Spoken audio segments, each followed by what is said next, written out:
Gambling is nothing new to the state of Michigan. It all started with the Racing Act of 1933. That was the first form of legal gambling in the state, and basically, you could bet on horses. And then a half a century later, the first casino opened in our state. You could play card games and slots, and in 2020, the first ever sports bet was placed.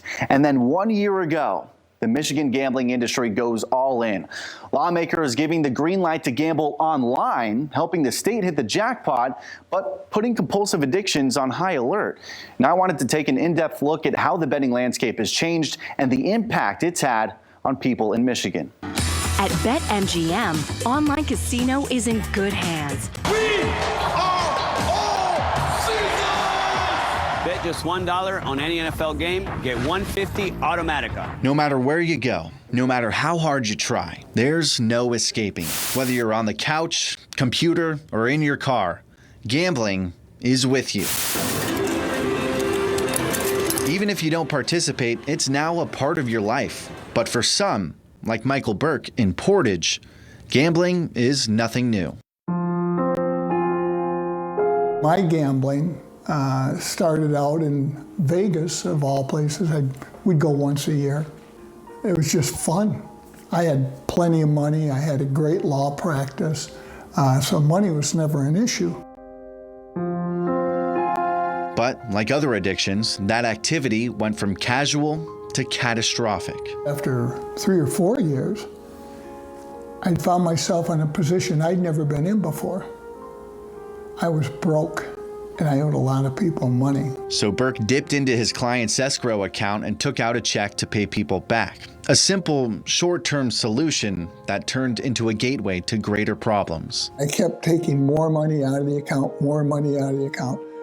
Finally one day, it was all gone. How much money?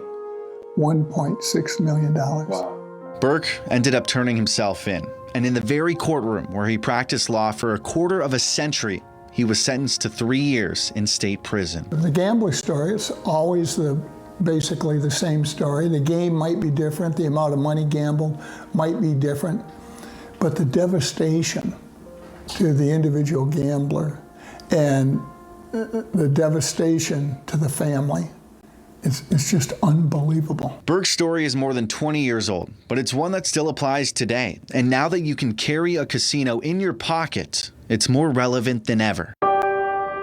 In January 2021, Michigan became the 15th state to legalize online gambling. But an increased access means an increased risk. In the 90s, the National Opinion Research Center found anyone living in a 50-mile radius of a casino twice as likely to become a problem gambler. Now, instead of 50 miles, that casino is a foot away from your face. It's just so convenient and safe for people to be able to gamble from their device. They don't have to leave home. And it's not just how you're gambling that's different, but also who they're targeting. Quite honestly, what we're focusing our prevention efforts towards now are individuals young as middle school, high school, and beyond. For the industry and the state, all these changes have translated into quite the payout. Commercial and tribal casinos, with a combined $1.1 billion in earnings last year from online gaming and sports gambling. After taxes, $209 million went to the state, $59 million to Detroit, and $22 million to local governments. But only a small fraction goes back to help people with gambling problems. So what you want to look at is not just the amount of money that's allocated to this to gambling disorder, but how do we use those funds? In December 2020, the month before online gaming went live, that helpline took 218 gambling-related calls. In February, the first month after, that number more than doubled to 563. The yearly breakdown shows a similar trend.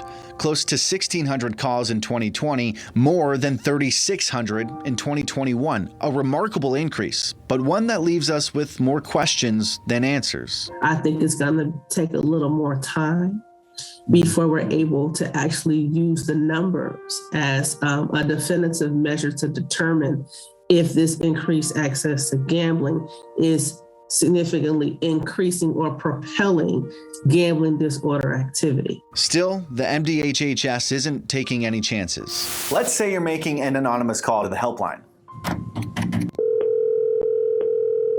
Thank you for calling Michigan Problem Gambling Helpline. Answering the phone is a master level clinician, and immediately they go into crisis prevention mode, assessing the caller for a possible gambling disorder.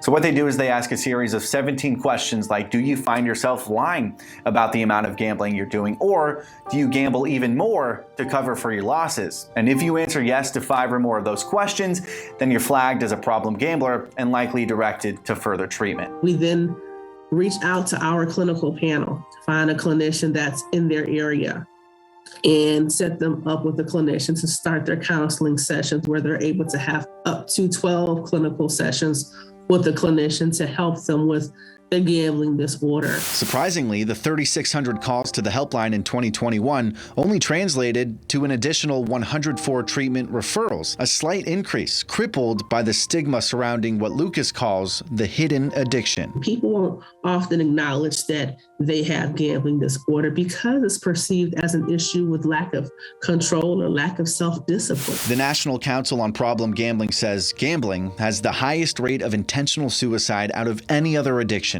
20%. Burke's on the board for the NCPG, and he says more needs to be done. With my case, I never called the helpline. I didn't think I was that sick. What does that tell you about the people who are calling it? They need help. The MDHHS, MGCB, and State Lottery recognize that, and they meet monthly to address it. A main focus right now, messaging. What happens if we have more money to put into our media campaign to just increase the prevalence of our messaging as well?